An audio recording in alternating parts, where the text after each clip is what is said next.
Hello everyone. Hope you all are fine. Here I am with a new topic in chapter number 3, Synthetic Fibers and Plastics.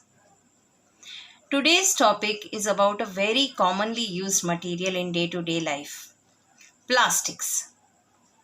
We use so many articles made of plastic.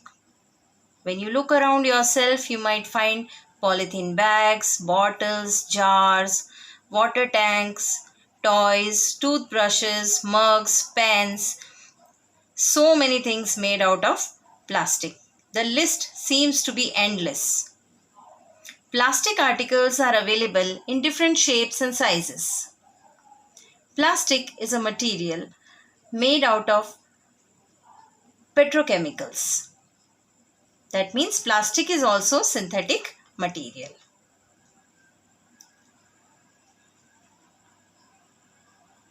Plastic is a synthetic material which can be molded or set into desired shape when soft and hardened to produce a durable article.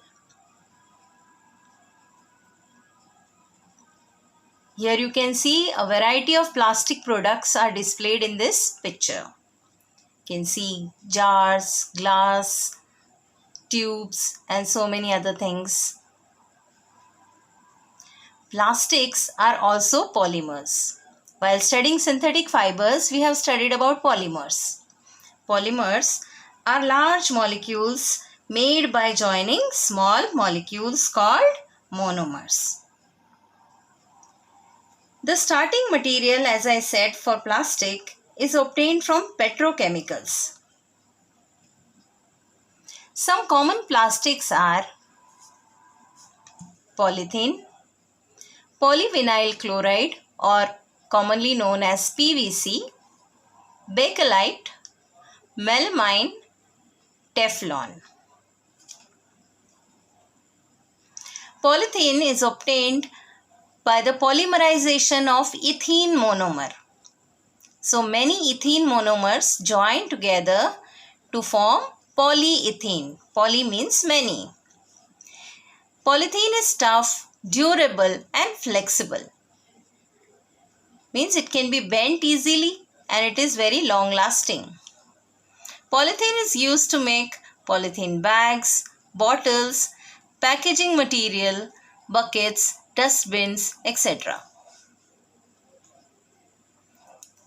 Next commonly used plastic is PVC or polyvinyl chloride. Polyvinyl chloride is made from the monomer vinyl chloride. Many vinyl chloride molecules join to form polyvinyl chloride or PVC. PVC is stronger than polythene. It is hard and not flexible like polythene. It is used for making insulation for wires, pipes, garden hoses, seat covers, etc. Flexibility is there but not much like polythene. Next comes bakelite.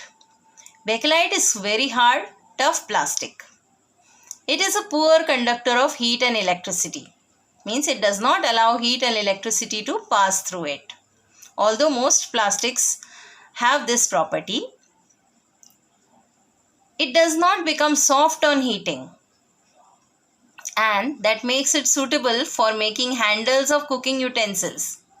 You must have observed, children, that your mama holds the cooker or frying pan with the help of the handle which is made of plastic. The cooker or the pan is very hot, but the handle is not so hot. It can be easily held. Then plugs which we insert in the sockets of electrical appliances, then switches, etc. They also get heated up but they don't melt. They all are made of bakelite plastic. Melamine is the next one. Melamine is also hard and it also can tolerate heat. Besides tolerating heat, it is fire resistant also.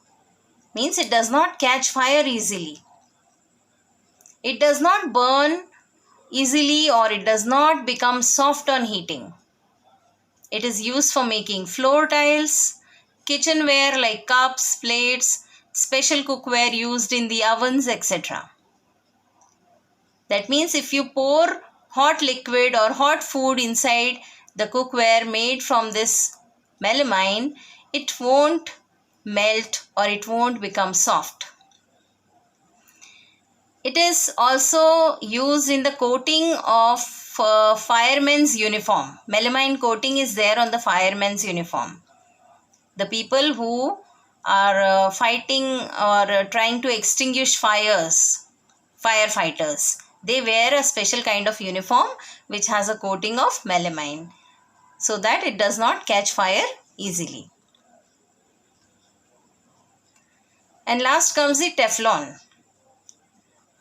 Have you all seen the special dosa tawa or the non-stick frying pan? This has a special type of coating, Teflon coating on it. The speciality of this is it does not allow oil or water to stick on it. As you pour oil, it will flow away. That is why the food doesn't stick in it. And it is also resistant to high temperature, means you can use it at high temperature like cooking food. That is why we use it in the non-stick tawa or non-stick fry pan. So Teflon coating is also found at the base of the electric iron so that the hot electric iron can easily be moved on the cloth.